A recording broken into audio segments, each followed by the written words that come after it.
अस्सलामुअलैकुम दोस्तों, आज हम बना रहे हैं एक लाजवाब देसी डिश जिसका नाम है अचारी चिकन। चलते हैं अपनी रेसिपी की तरफ। सबसे पहले एक बाउल में 3 चम्मच नींबू का रस लें और इसमें अचार मसाला तकरीबन 2 से 3 चम्मच शामिल करें और अच्छी तरह से मिक्स करें।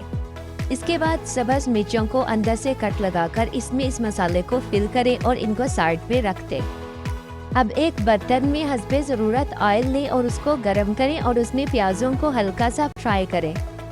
तब तक अगर आप हमारे चैनल पर नए हैं तो चैनल को सब्सक्राइब करना मत भूलें। इसके बाद चिकन को शामिल करें और उसको भी हल्का सा फ्राई करें। जब चिकन का रंग बदल जाए तो इसमें शामिल करें कटे हुए टमाटर, दही, लाल मिर्च, नमक और हल्दी। थोड़ा सा पानी शामिल करें और प्रेशर कुकर को 3 मिनट लगाएं। अब प्रेशर खोलकर अच्छी तरह भुनाई करें ताकि मसाला घी छोड़े और जायका निखर आए। अब डालें अदरक लहसुन का पेस्ट और इसे 4 मिनट मजीद भून लें। आखिर में वही अचार मसाले वाली मिक्सचर डालें और थोड़ी देर के लिए दम पर रख दें ताकि जायका अंदर तक जज़ब हो जाए।